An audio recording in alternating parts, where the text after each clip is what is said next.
I'm Sarah Backhouse for Hub Culture. I am now joined by Rodrigues from Southern California Edison, who's in charge of energy efficiency and solar energy. Welcome to Hub Culture. Thank you so much. It's a wonderful pleasure to be here. Yes, tell me about some of the initiatives you're working on at Southern California Edison. Well, I think the most interesting and exciting thing is how at Southern California Edison we're combining an approach that attacks climate change by working with our customers both on the supply side, or generation resources, and providing more renewable energy than any other utility in the United States, but also on the demand side by partnering with our customers and their homes and businesses to help them save energy, which also reduces the amount of greenhouse gas emissions from the utility itself. So it's a pretty forward-looking but common sense approach to dealing with the issues. Because in some ways it's counterintuitive to be conserving energy. I mean, it's not good business for you guys, but obviously it's the responsible action to take. Well, absolutely, and that's one of the brag points about California. California recognized that if you want to take the energy sector, the utilities, and turn them into partners in fighting climate change and helping save energy, you need to change the business model. And that's what we've done in California. So for us at Southern California Edison, it is good business, and not just because it's the responsible act to do, but our shareholders benefit when we help our customers to save energy. So I think that's truly a sustainable approach to putting the sector to work to do the right things. And what are some of the main ways that you can conserve energy? Well, it really comes down to a couple of things, doesn't it? It seems to me that the thing that everybody focuses on is the technology end. So obviously we spend a lot of money, a lot of time, a lot of effort trying to get energy-saving technologies into the hands of the consumers. But what's very fascinating right now is we're all working on the behavior side, how we can educate and use financial incentives and, quite frankly, use behavioral norms to try to get customers to be wiser energy consumers.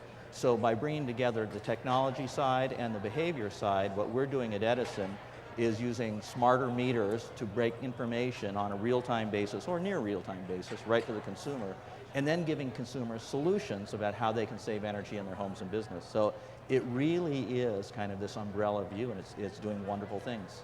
So tell me about your secondary role there, which is the solar division. Oh yeah, absolutely. Yeah. I always look at it like this. If you look at my house on our little street, we have a tiny little chock-a-block house that looks just like every other neighbor's house. So the difference between my house and our neighbors is every month when my Edison energy bill comes, mine shows a credit from Edison, because what I did is I took our home, I made it energy efficient, so it sips energy rather than guzzling it, and then I put an appropriate sized solar panel array on top of our roof, so I'm producing more energy than I need in terms to zero out my bill. That's the kind of approach that we're taking at Southern California Edison, working with consumers to help them be more efficient first, and then provide for them clean energy resources, whether it's distributed, like the programs that we run, the California Solar Initiative, in which we help buy down the cost of that panel, or doing it in large central station arrays. So again, it's really a portfolio view for how to make the biggest difference possible and do it in a way that's economic and sustainable. So your house is obviously like a power plant, I guess. Well, my house is like a little power plant, but it looks no different than anybody else's house in our block. And I think that's one of the beauties of energy efficiency. You don't have to live in a science project, you just have to live in a smarter home and live smarter yourself. Cool. So what about the cost? Because I know that's a big impediment to some people, that they have to upfront costs of putting in the panels. How long does it take to pay off to make that get back in the black?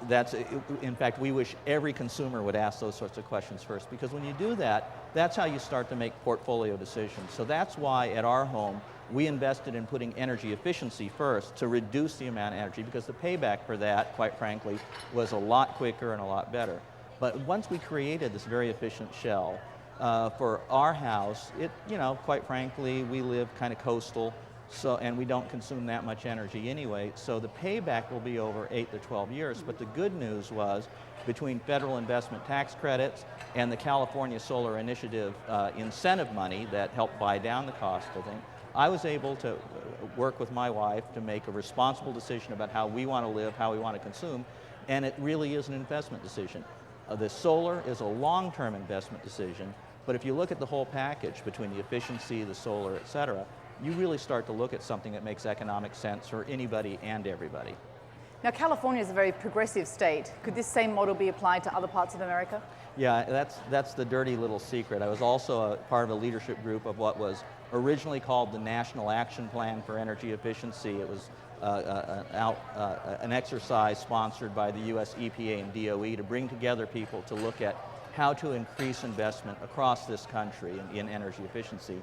And the thing we tumbled to was twofold. First, what we're doing in California makes sense. Having utilities invest in energy efficiency at 3 to 4 cents a kilowatt hour instead of just buying supply side resources at multiples more. And the second is we couldn't call it a California model. So what we want is every state to wake up and invent this kind of business process, this kind of responsible economic and environmental policy, and do it in their states. And more states are adopting that as we speak. Well, that's good news. I wish every state would take such a proactive approach like you guys. And well, I certainly hope that we will.